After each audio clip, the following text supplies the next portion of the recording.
So before getting into today's video, I do want to put a little disclaimer in for those of you that need it. I do not mean to be preachy or to come off as bossy with this video. This is just some tips and a little bit of guidance for those of you that need it, that you're either in your 20s or you just turned 20. These are things that I wish someone would have told me, or I wish I would have came across a video like this.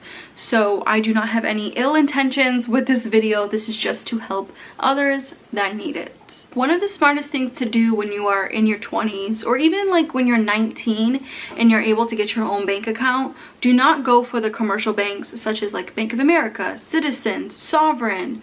I don't know if Sovereign's still a bank, but it used to be a bank when I was in my 20s. I have had all of these banks, and the problem with having a commercial bank is that they charge you an arm and a leg just to have their bank. So when I had Bank of America, they would charge me $25 a month.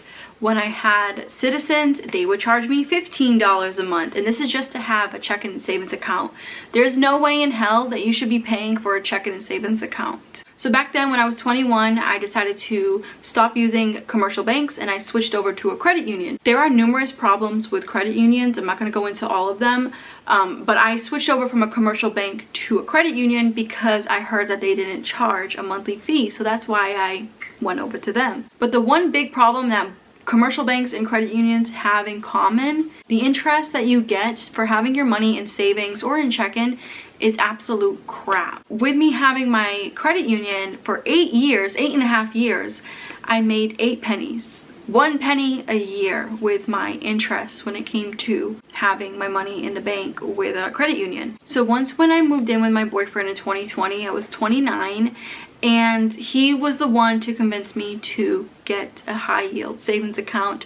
It took me my entire 20s to realize that having a high yield savings account you can benefit so much more from than having a commercial bank and a credit union. So the best thing about having a high yield savings account for me is the fact that you make money each month with having your money just sit there. And my interest is 3.75%. That is amazing considering the commercial banks and the credit unions were like 0.1%. And that's why I got a penny each year from those banks. And with having a high yield savings from Ally, I now make around $41 to $51 a month with my money just sitting there. So I just did the math really quick because I wanted to know too how much I make with my high yield savings account each year. So right now I'm making $612 a year with my money just sitting in that high yield savings account. So that's such a huge benefit. That's extra cash in your pocket, whether you want that money to go back into savings or you just need that extra cash for gas, for food. It's kind of like a second income. So keep that in mind when it comes to getting the right bank. But I would say, like, if you are just starting out, focus on getting a high yield savings account rather than going towards like a commercial bank or a credit union. Another smart thing to do in your 20s is to put money towards your Roth IRA or a 401k. I have some money in my 401k that I do need to transfer to a Roth IRA. But when it comes to like being in your early 20s, I didn't know anything about this, you guys. Like, I grew up on low income. I didn't grow up with financially smart parents, financially stable parents. My mom was always living check to check. Sometimes she would even have to ask friends to borrow money to feed us. It's a long story about my childhood. But with that all being said, I didn't grow up with the best financial advice. So when it comes to retirement, no one ever talked about that in my family because everybody just lived paycheck to paycheck. So with that being said, my mom right now just started saving for retirement because I kind of talked to her about it. And it is worrisome because you do not want to leave that burden on your kids. So of course I talked to her about the retirement situation because you don't want to see your parents struggling when they're in retirement age. So the kids have to kind of pick up the slack a little bit. So anyways, I ended up talking to her and she does have a 401k now. She just started it last year. My mom will be 53 in this July, so better late than never, but it's always good to start sooner than later. So just keep that in mind when you are in your 20s or your job, if they offer 401k. All the jobs that I had in my 20s, I used to work at Burger King, a laundromat. I used to do cleaning for banks.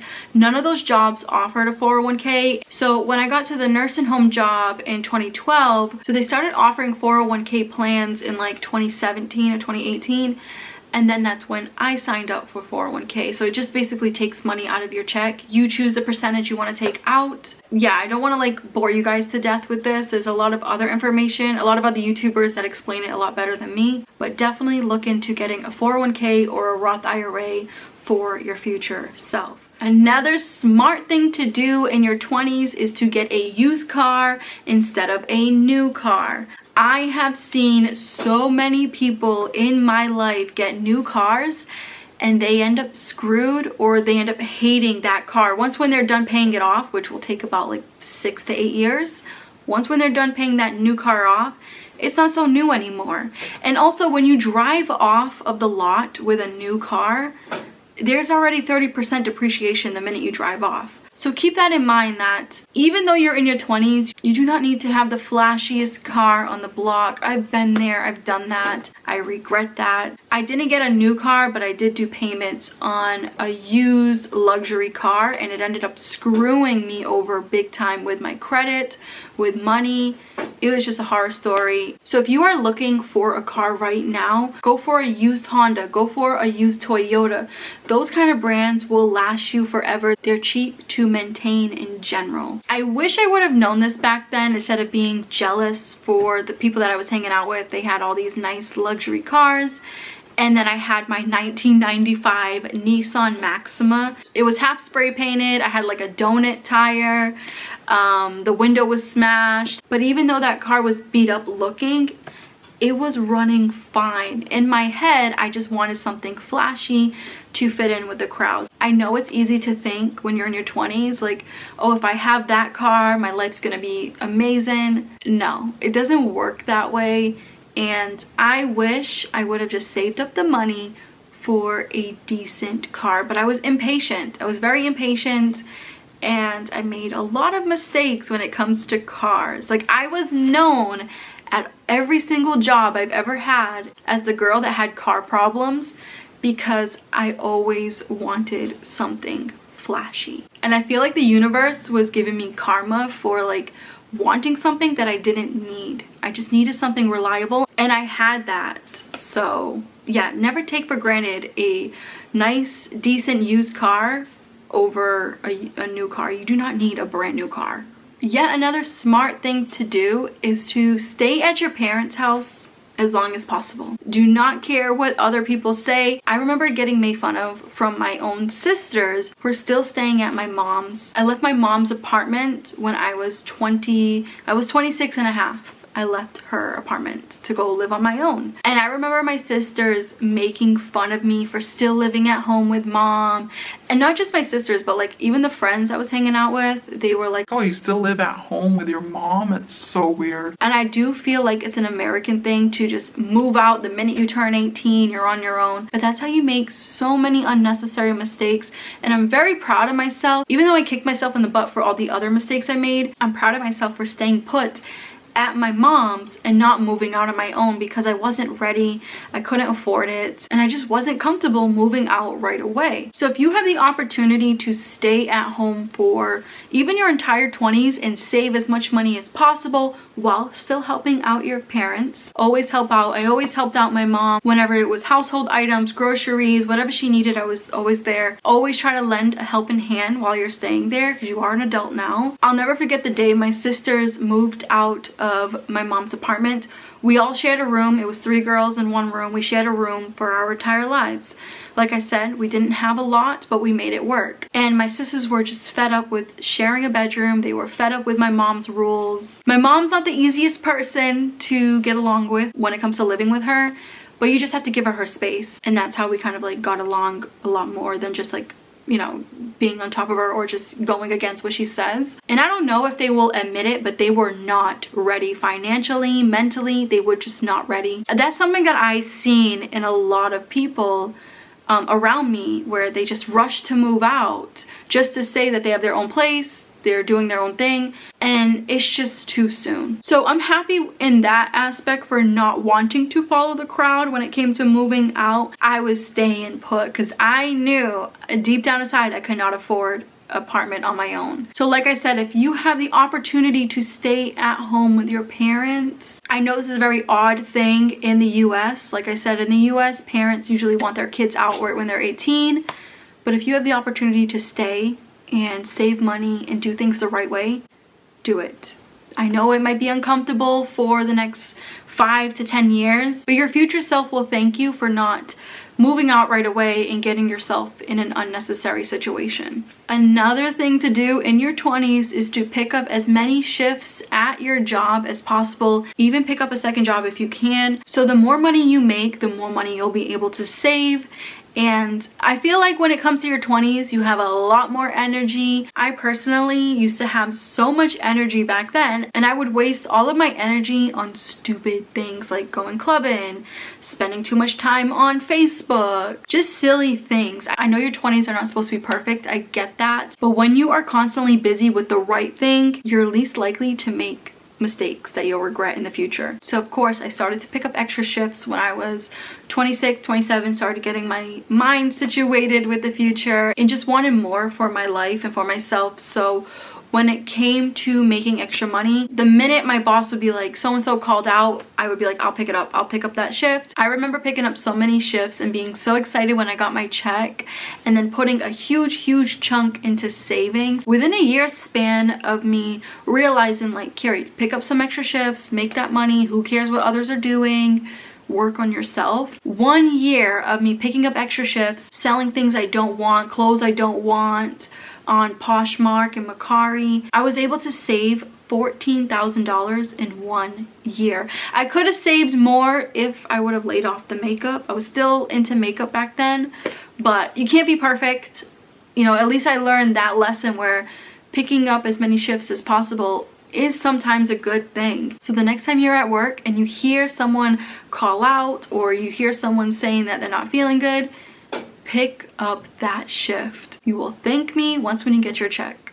Another smart thing to do in your 20s, and I've talked about this numerous times, so I'll be brief with it, and that is to stay far away from name brands, promoting name brands. Unless you like the product, you believe in their message, you want to promote them, then go for it. But the reason why I say this is because back then in my 20s, I was promoting, obviously like it was fake stuff, but it still had the logos on them. I couldn't afford the real deal, but it would have like a Louis Vuitton bag or like a Michael Kors bag. And at the end of the day, I was a walking billboard for these companies. So you're basically buying their items, you're paying them to advertise for free for them. And once when that clicked in my head, I was like, nope, I'm done.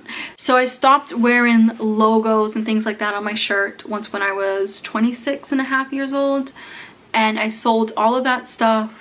I made a decent amount of money selling all of it. And that's another thing when it comes to not wearing designer brands anymore, is you stop caring what others think on like how you dress. It just clicked in my head that I don't want to be a walking billboard to these brands, and I do not want to feel like I need to wear these brands in order to look like I'm doing good in life. Because a lot of people do wear the Gucci belt and the Versace shirts and all that stuff to look like they're doing good in life and look like they got money, but it's kind of the opposite sometimes. It's crazy to think. It's like, oh wait, you wasted thousands of dollars on your outfit instead of putting thousands of dollars to your bank account or to your savings account. It's kind of crazy when you put it in that kind of perspective. So the next time you're wearing your Louis Vuitton bag, or you're going to the store to buy a Bottega bag because you've seen it online, you've seen an influencer have it and you want it, sit down for a second and think, why do you want that product? Why do you want to promote them for free? Because that's basically what you're doing. And also think about what's behind the brand. Like, do you believe in the brand's mission? Do they even have a mission?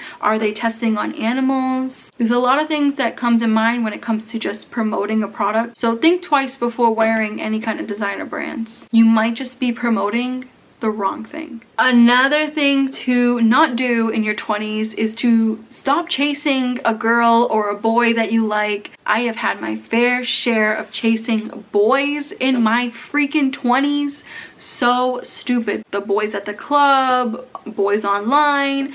I was just boy crazy. In my early 20s, I broke up with my boyfriend, which is my boyfriend right now. We had a little break, and I was lost. I felt like I needed a boyfriend to make my life complete. And the minute I stopped thinking about finding myself a man, my boyfriend and I worked things out, and we just ended up back together. It's crazy how things just come in full circle once when you start focusing on yourself instead of focusing on others. Yeah, I was horrible back then in my 20s trying to chase a guy, or it's just so stupid. I remember back then I wanted to go to a certain club because this guy was gonna be there, and then you get to that club and then you see him with another girl and then you feel like crap, and it's just, that whole chasing someone should be in the past. Focus on yourself. Trust me, the right person will find you. You probably have heard this from your parents before. I know I'm probably sounding old, but it's crazy how everything comes together once when you start focusing on yourself. The minute you stop focusing on what others are doing or chasing others around and start focusing on yourself, amazing things start to happen. Amazing things start to come into place.